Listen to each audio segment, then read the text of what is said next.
AITA for telling a Karen you're not my boss at the store.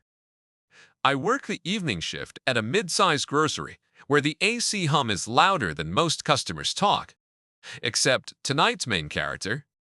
She rolled in with a stroller that had no kid, just two yappy purse dogs and a stack of coupons thick enough to be a novella.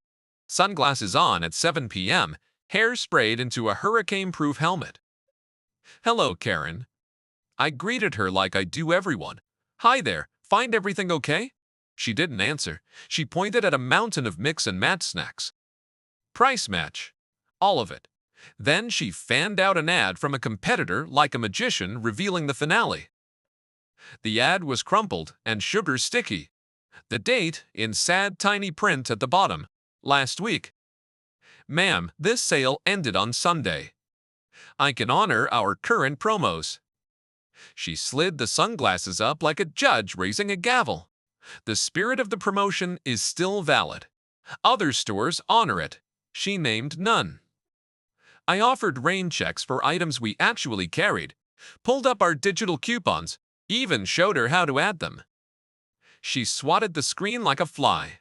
"Don't patronize me." Next move. She wanted a manager. I paged Sandra. While we waited, Karen began recording in selfie mode. "Local moms, watch this employee refuse to honor posted prices." Then she angled the camera to crop out the dateline and my hands pointing at it. Sandra arrived, read the ad, and said, "Calm, we can't price match an expired flyer or items we don't carry." Karen huffed. "Fine. Then return this."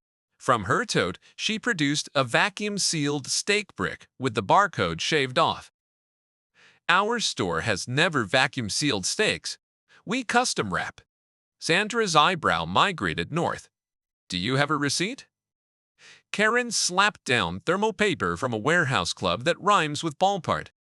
"The manager there told me you'd take it." "Ma'am," I said, "we can't return another retailer's food, especially opened." Karen smiled for the camera. "Hear that? They admit their meat made my family sick." She tapped the lens. "Share this." She pivoted from sick family to refund or I call corporate, then raised the dogs to the counter like furry lie detectors. One barked on beat with every accusation. Sandra held firm. "We can document your complaint, but we can't return an item we didn't sell." Karen zoomed her camera so the warehouse club logo was just out of frame. "Viewers, notice how they dodge responsibility." She turned to me. "Name?" "Owen." She smiled like a cat at a fishbowl. "Thanks, Owen. You're going viral." While Sandra typed an incident note, I scanned what Karen actually was buying. Off-brand energy drinks, 12 bags of chips, 4 bottles of detox lemonade, and a card toddler seat filled with clearance candles. She tried stacking every expired coupon in her stack. Our system beeped like a heart monitor. "Policy caps at 1, I said. She reached and hit the manager override button with the confidence of someone who treats elevators like adoring servants. I moved her finger away gently. "That's for employees." She hissed, "You just lost your job." Then she dialed someone on speaker. "Hi, is this corporate? I'm at store 1483, and your cashier is abusing customers." The voice on the line very much belonged to a friend on a couch. She repeated, "Abusing customers," louder for the camera. Other customers had begun watching. A dad with a sleepy toddler shifted lines to give me space.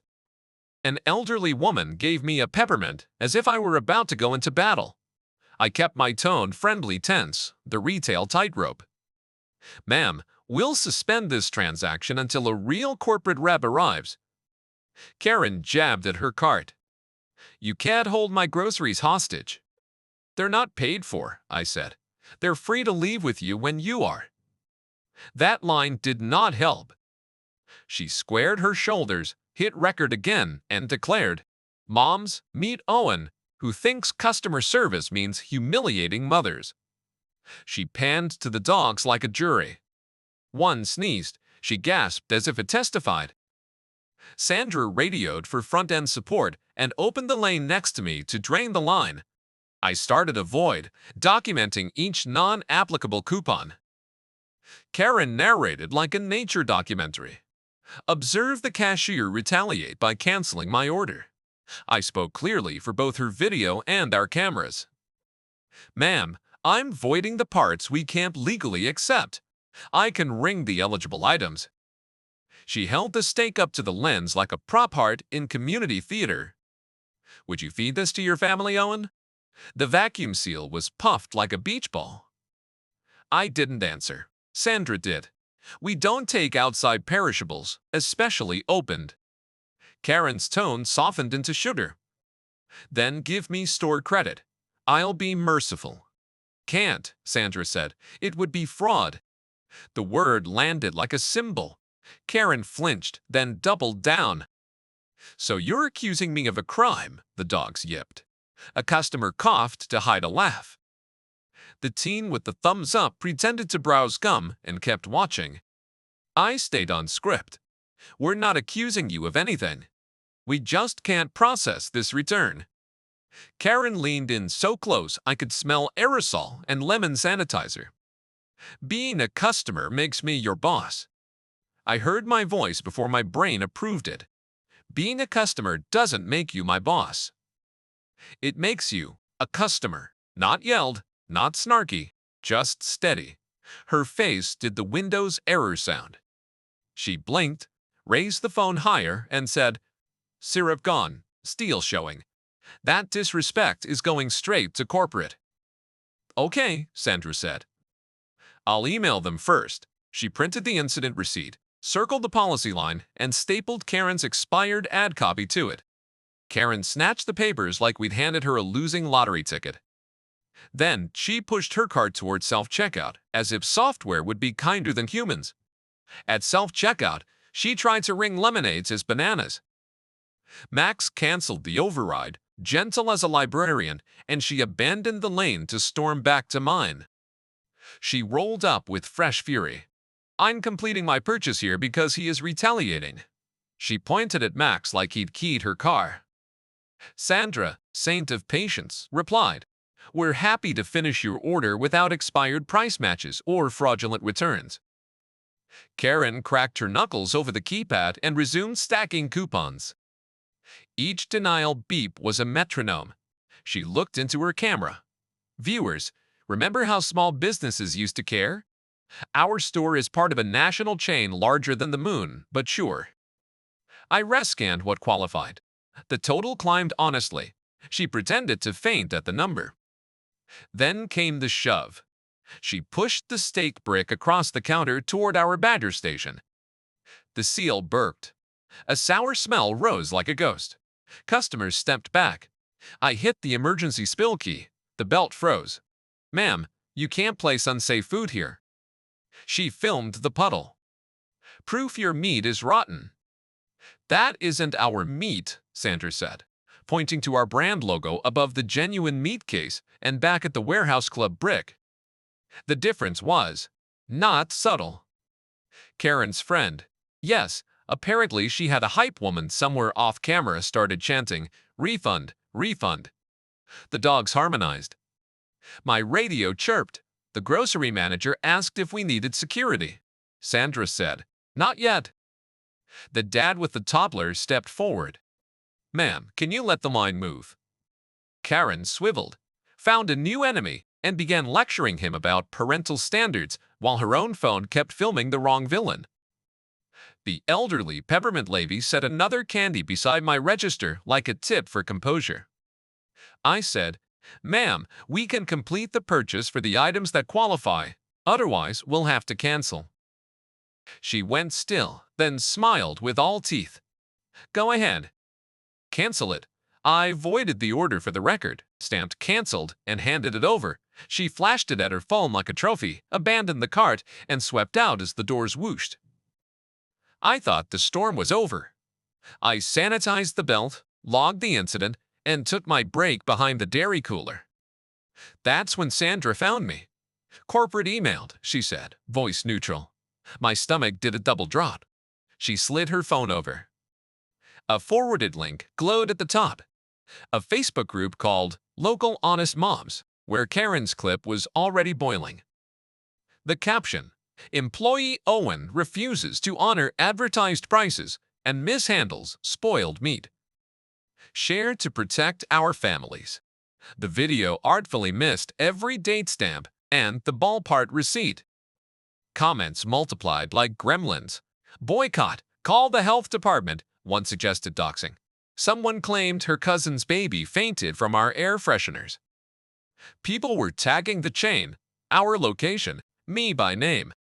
I could feel my job shrink 2 sizes. Sandra scrolled further. Regional has asked for our footage and your written statement. I already sent the policy scans. She looked at me. You okay? I think so, I lied. My hands were doing that after adrenaline tremble. The one baristas hide behind the espresso machine. Back on the floor, customers were weirdly kind. The peppermint lady bought a ham she didn't need, just to say, you were wonderful. The teen slid me a napkin with his social handle. I have the full video if they need it. The dad with the toddler came back. We'll write something up, he said. I nodded, grateful and mortified. An hour later, a message from our warehouse club competitor popped in Sandra's inbox. Subject: Incident clarification. The manager attached their own camera stills. Karen, same outfit, same steak. Barcode neatly shaved off at their returns desk 30 minutes before she visited us. Denied there, too. The note ended, customer previously warned for policy abuse. Sandra exhaled, sent it to regional, and asked me for a clean statement, times, quotes, actions. I typed like a stenographer, and the floor finally stopped tilting. Okay. 2 days later, regional showed up the way weather does, unannounced. He scrubbed through the angles, Karen cropping the date, the steak leak, Max canceling the lemonades as bananas. Trick, my line said at a normal volume with space between us and both hands visible. He took notes, confirmed times, had me sign my statement. I tried not to sweat through my polo. By end of shift, an email. Case closed. Associate followed policy and prioritized safety. A tiny digital gold star attached, yes, unframing it. HR sent social guidance.